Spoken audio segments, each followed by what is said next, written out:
तुम्ही कधी अशी भरपूर लेयर असलेली मस्त चविष्ट मटारची कचोरी खाल्ली आहे का? नसेल खाल्ली तर नक्की एकदा करून पहा. अप्रतिम चवीची लागते.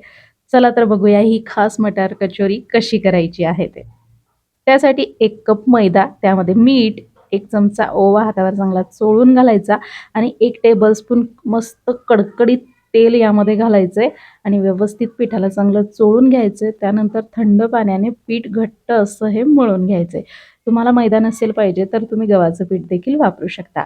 आता मिक्सरच्या भांड्यामध्ये मटार, हिरवी मिरची, कोथिंबीर, लसूण, बडीशेप आणि जिरं घेऊन जाडसर हे वाटून घ्यायचं आहे. लिंबाचा रस मात्र विसरू नका. 1 टेबलस्पून लिंबाचा रस देखील त्यामध्ये घालायचा आहे. आता तेल गरम करायचं आहे. त्यामध्ये हिंग, हळद आणि 1 चमचा म्हणजेच 1 टेबलस्पून बेसन पीठ घालून तेलामध्ये चांगलं परतून घेतलं, की त्यामध्ये मटारचं वाटण घालायचं, चवीनुसार मीठ आणि 1 चमचा धनेपूड घालायची आहे.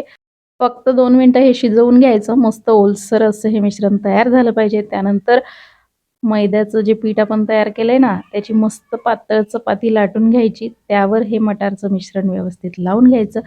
अर्धा-अर्धा इंच सगळ्या बाजूने थोडीशी जागा सोडायची आहे आणि मध्ये सगळं मिश्रण व्यवस्थित लावून घ्यायचं. त्यानंतर 1-1 इंचाच्या अंतरावर कट लावून घ्यायचे आहेत आणि व्हिडिओमध्ये दाखवल्याप्रमाणे रोल करून घ्यायचा आणि मस्त आपली कचोरी तयार करून घ्यायची आहे लेयर्सवाली. हातावर व्यवस्थित हा रोल दाबून घ्यायचा आणि जाडसर अशी लेयर्सची ही कचोरी तयार होते. अशाच पद्धतीने सगळ्या कचोऱ्या तयार केल्यात.